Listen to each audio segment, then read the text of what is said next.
So very good morning to everyone. आइए चर्चा करते हैं कुंडलनी और आपके पेल्विक रीजन की। पेल्विक आप समझते हैं नीचे जहाँ पे आप बैठते हैं, इस रीजन पे कुंडलनी का इफेक्ट क्या है। और मैं आपको बता दे रहा हूँ, जितना भी बॉडी में ट्रांसफॉर्मेशन होता है सबसे अधिक मूलाधार के रीजन में, इस पेल्विक रीजन में ही है। और इसमें इतना अधिक ट्रांसफॉर्मेशन है और ये इतना अधिक डेंजरस है कि आप इसकी कल्पना नहीं कर सकते हैं।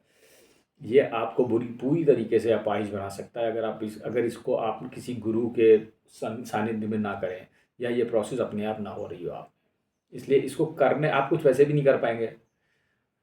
आप कोई चीज़ तभी कर सकते हो जब वो संभव है। अगर मैं आपसे कहूँ कि इसके अंदर आपको पेल्विक रीजन के अंदर इन सब मसल्स और नाड़ियों को इधर से इधर शिफ्ट करना है, तो आप थोड़ी ना कर सकते हैं, वो कोई नहीं कर सकता है। सो द पॉइंट इज, इसको आइए समझते हैं ये कैसे होता है, और ये काफ़ी खतरनाक प्रक्रिया है।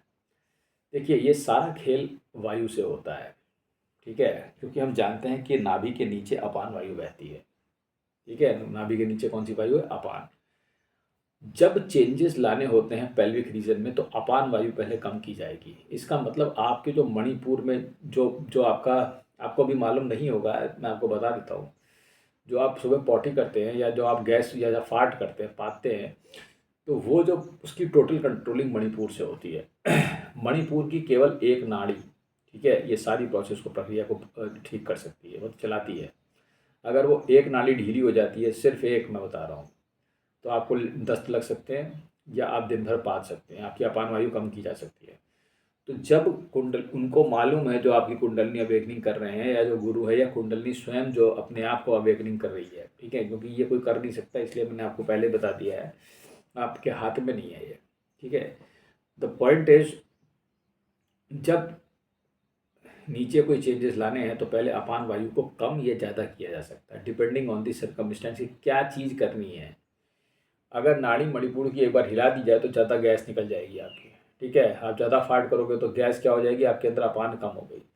अपान कम होने से क्या होगा, जब तुम्हारी बॉडी में अपान वायु ज़्यादा कम हो जाएगी, तो तुम्हारी टांगें हल्की हो जाएंगी, तुम चलने में तुम्हें दिक्कत आ सकती है। तुम्हारे नीचे के हिस्से में तुम बैठ नहीं सकते।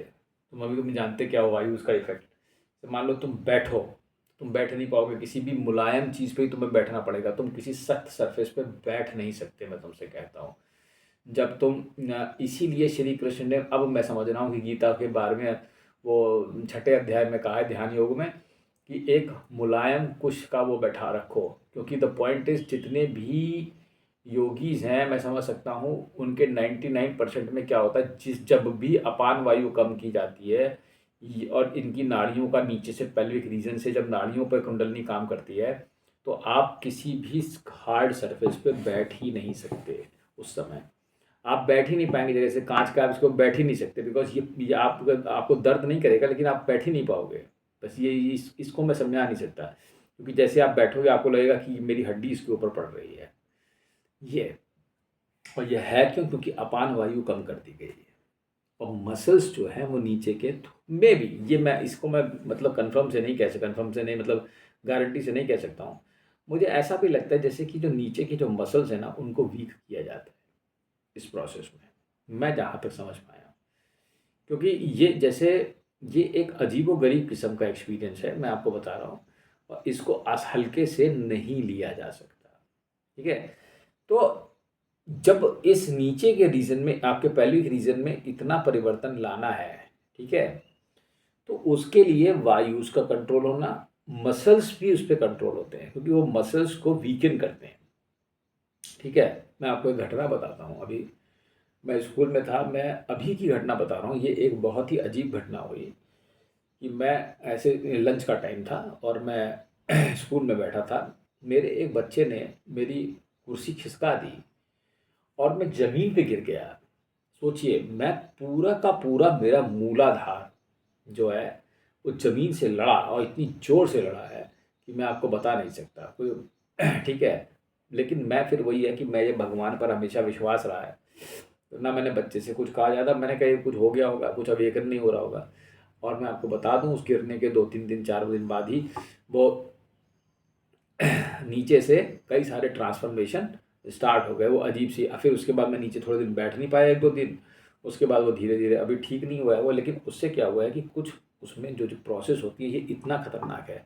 आप सोचो मूलाधार अवेकनिंग के लिए इतनी भयंकर प्रोसेस का इस्तेमाल किया जा रहा है, ठीक है, कि मतलब मूलाधार को एकदम तोड़ दिया जाए, एक तरीके से उठा के पटक दो किसी को उसके पेल्विक के सहारे।